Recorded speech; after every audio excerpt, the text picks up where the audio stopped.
YouTube channel. I am very happy to reach all of you through this YouTube channel, Legal Ethics, to talk to you through this channel, Legal Ethics. I extend my sincere thanks to Neeraj and his team for taking so much pain to take this video. Then today we are going to discuss about what is law or the definition of law. Before that, I would like to introduce myself. I am K. SASIDHARAN, who is the practicing advocate at Trivandrum. Regarding law, law is the system of rules which a particular country or community recognizes as regulating the actions of its members and which it may enforce by the imposition of penalties. In other words, the principles and regulations established in a community by some authority and applicable to its people, whether in the form of legislation or of custom and policies recognized and enforced by judicial decision. If you go through the definition of law, there should be an authority to implement a law. That means there must be in olden days there was a king. The king was the authority to make laws. Nowadays in democracy, it is the government who is the authority to make law. And only that authority can make laws. And it should be applicable to the people, whether in the form of legislation. The law can be in the form of legislation or customs and practices recognized by the society, and it can be enforced by judicial decision. That means the law can be enforced by judicial decision by courts. Then positive definition of law. John Astin defines the law. The law is the aggregate set of rules set by a man, a politically superior or sovereign to men as political subjects. That means there must be a sovereign. In olden days, the king was the sovereign who establishes the law. Now the government is establishing the law, and government is the authority to establish law. And it should be applicable to the people of the country or people of the society. And it can be enforced by judicial decisions. In India, the judicial decisions are also treated as law. The doctrine of decisis states that the court's decision becomes a precedent to be followed in future cases of similar nature. The reason is that the judiciary is assumed to be correct.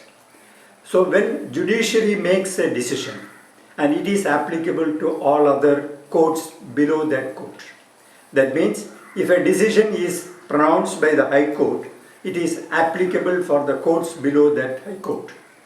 But the decision of a High Court is not applicable to other High Court. Similarly, if a decision is pronounced by the Supreme Court, it is applicable for all the courts in India. There are two rules for this precedent. The courts which is lower in hierarchy is completely bound by the decisions of courts above it. And higher courts are bound to, the second rule is that the higher courts are bound to their decisions in general matters. And there are different sources of law. One is mercantile law, statute law, and principles of equity and common law. Common law is applicable in England. It is a body of rules defined by customs, initial decisions, and old works in law. It is an unwritten law that is applicable in England. And second is mercantile law. Mercantile law is applicable for traders and business people. It is on the basis of a mutual agreement created between them. The third source of law is the statute law, the law created by legislature.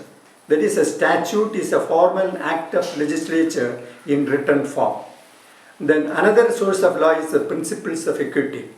If a case is coming before a court and there is no statute applicable for that case, and the judge can decide on the basis of principles of equity.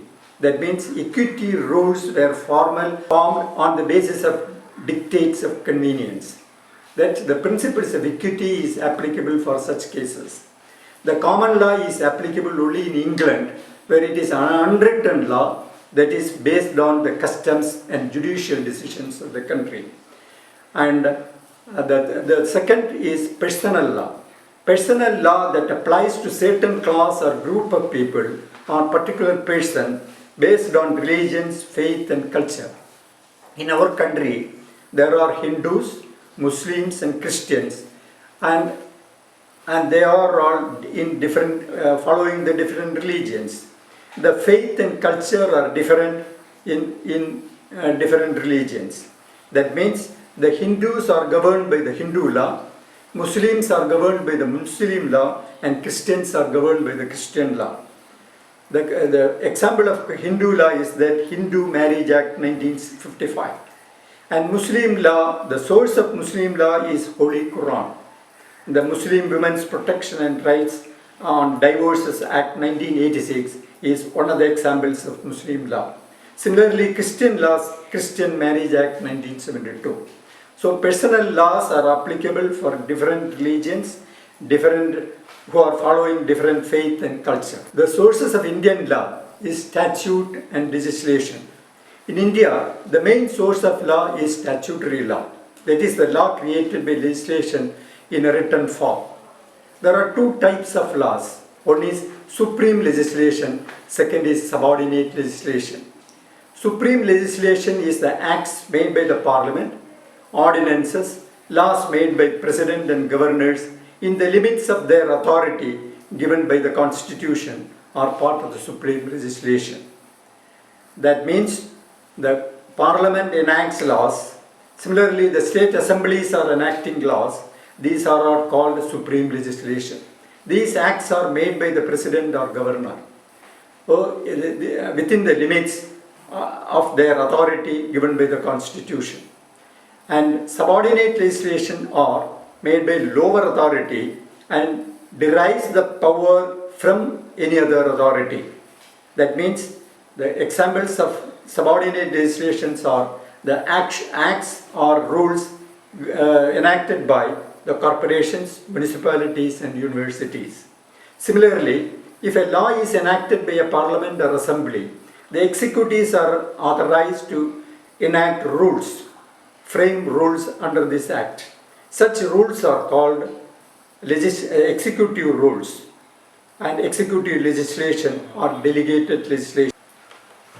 Subordinate legislations are made by lower authority and derives its power from any other authority.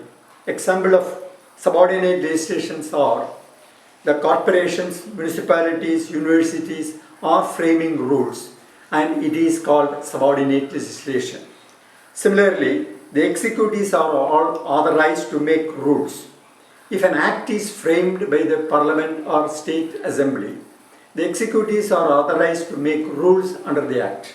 Such rules are called executive legislation or delegated legislation. Constitution provides legislative powers. There are three lists to frame statutes. The one is union list, second is state list, third is concurrent list. Under union list, the parliament is authorized to make rules or acts or statutes.